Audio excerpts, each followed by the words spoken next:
بسم اللہ الرحمن الرحیم ذالک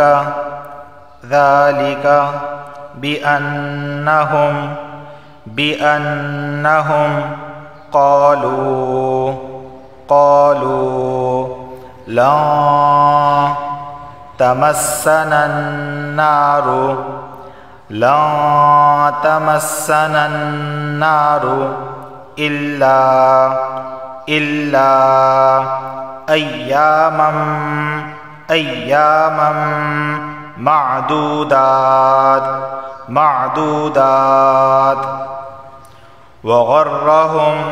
وغرهم في دينهم ما كانوا يفترون۔ آج ہم سورہ بقرہ کی آیت نمبر، سورہ بقرہ نہیں بلکہ سورہ آل عمران کی آیت نمبر 24 کو پڑھنے لگے ہیں۔ اب اس کی تجوید میں بیان کر دیتا ہوں کہ ذالک بأنہم، نون پر تشدید ہے تو یہاں غنہ ہوگا۔ قالوا، قاف الف زبر قا اور لام واو پشلو دونوں کو مدہ ہونے کی وجہ سے ایک ایک الف کے برابر کھینچ کر پڑھا جائے گا۔ لا، نون ساکن کے بعد تا حروف اخفا کا آیا ہے، اخفا والا غنہ ہوگا، یعنی زبان کی نوک اوپر کے تالو سے نہیں لگے گی۔ تمسنا النار، نون پر تشدید ہے، یہاں بھی غنہ ہوگا۔ الا ایاما، اب یہاں پر دیکھیں الا کے آخر میں الف مدہ اور ایامن کے شروع میں حمزہ آ گیا، مد منفصل واقع ہوگا۔ مرضی ہے 2 یا 3 یا 4 الف کے برابر اسے کھینچ کر پڑھا جا سکتا ہے۔ ایامم، تنوین کے بعد میم حروف یرملون کا آیا ہے، ادغام اور غنہ دونوں ہوں گے۔ معدودات، اب یہ معدودات ان کو وقف کی صورت میں معدودات پڑھتے ہیں، ٹھیک ہے، وقف کی صورت میں 2 پیش ہوں یا 2 زیر ہوں اس کو ساکن پڑھا جاتا ہے۔ وغرہم فی دینہم، فا یا زیر فی ایک الف کے برابر اسے کھینچ کر پڑھا جائے گا، دال یا زیر دی اسے بھی ایک الف کے برابر کھینچ کر پڑھا جائے گا، فی دی، اس طرح۔ اب یہاں دے دینہم، میم ساکن کے بعد ایک اور میم آیا ہے تو یہ ادغام میم ساکن کا قاعدہ لاگو ہوگا، یعنی یہاں بھی غنہ ہوگا۔ ما کانوا یفترون، میم الف زبر ما، کاف الف زبر کا اور نون واو پیش نو، میم الف زبر ما، کاف الف زبر کا، نون واو پیش نو، تینوں کو ایک ایک الف کے برابر کھینچ کر پڑھا جائے گا کیونکہ تینوں مدہ ہیں، یہ الف مدہ، دونوں الف مدہ اور یہ واو مدہ۔ یفترون، واو را واو پیش رو، اسے بھی ایک الف کے برابر کھینچ کر پڑھا جائے گا۔ اب اس کا لفظی ترجمہ پڑھ لیتے ہیں۔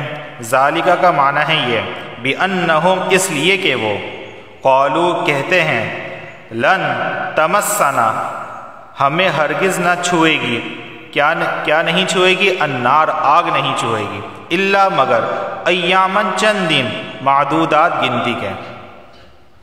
وغرہم، اور انہیں دھوکے میں ڈال دیا، فی معنی میں، دینہم، ان کا دین، ما کانوا یفترون، جو وہ گھڑتے تھے۔ اس کا باب محاورہ ترجمہ دیکھ لیتے ہیں۔ یہ سب اس لیے ہے کہ انہوں نے یہ کہا ہوا ہے کہ ہمیں گنتی کے چند دنوں کے سوا آگ ہرگز نہیں چھوئے گی، اور انہوں نے جو جھوٹی باتیں تراش رکھی ہیں انہوں نے ان کے دین کے معاملے میں ان کو دھوکے میں ڈال دیا ہے۔ ناظرین، اس آیت کی مختصر تفسیر یہ ہے کہ ماقبل میں یہود و نصارہ کی بات ہو رہی ہے کہ ان کو اللہ رب العزت نے تورات اور انجیل دی تھی، تو تورات اور انجیل کے اندر قرآن کی بشارت موجود تھی کہ قرآن اللہ کی کتاب آئے گی اور اس کی یہی علامتیں ہوں گی۔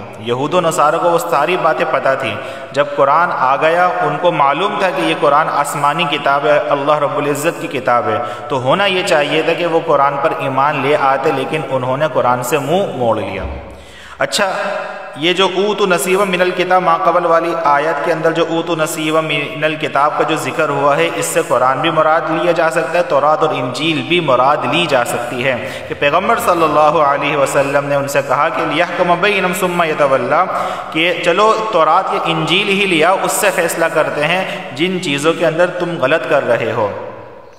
تو اب وہ جو ہے وہ اپنی نفسانی خواہشات پر تھے، یہود و نصارہ جو ہے وہی کرتے تھے جو ان کے دل میں خواہش آتی تھی، ٹھیک ہے۔ تو اب وہ اللہ کی نافرمانی کرتے تھے اور ان کا مائنڈ کیا تھا؟ ان کا مائنڈ یہ تھا کہ ہم جو ہیں یعقوب علیہ السلام کی اولاد میں سے ہیں تو ہمیں اللہ عذاب نہیں دے گا، ہم بنی اسرائیل سے ہیں تو اللہ ہمیں عذاب نہیں دے گا، اور اگر بالفرض اللہ نے ہمیں ہمارے گناہوں کی وجہ سے، ہماری غلطی کی وجہ سے عذاب دیا تو چند دن کے لیے عذاب ہوگا، اس کے بعد ہمیں جنت میں بھیج دیا جائے گا، تو صرف چند دن کے لیے ہمیں جو ہے وہ عذاب ہوگا، 40 دن 10 دن یہ ان کے مائنڈ میں تھا۔ تو اس آیت کریمہ کے اندر یہی بتایا گیا ہے کہ ذالک بانہم، کہ یہ جو یہود و نصارہ سرکشی کر رہے ہیں، گناہ پر جمع ہوئے ہیں، یہ اس وجہ سے ہے کہ قالوا لن تمسنا النار، کہ وہ کہتے ہیں قالوا لن تمسنا النار، کہ وہ کہتے ہیں کہ ہمیں ہرگز آگ نہیں چھوئے گی، الا ایاما معدودات، مگر چند دن، یعنی چند دن ہی ہمیں آگ چھوئے گی، اس کے علاوہ ہمیں آگ نہیں چھوئے گی۔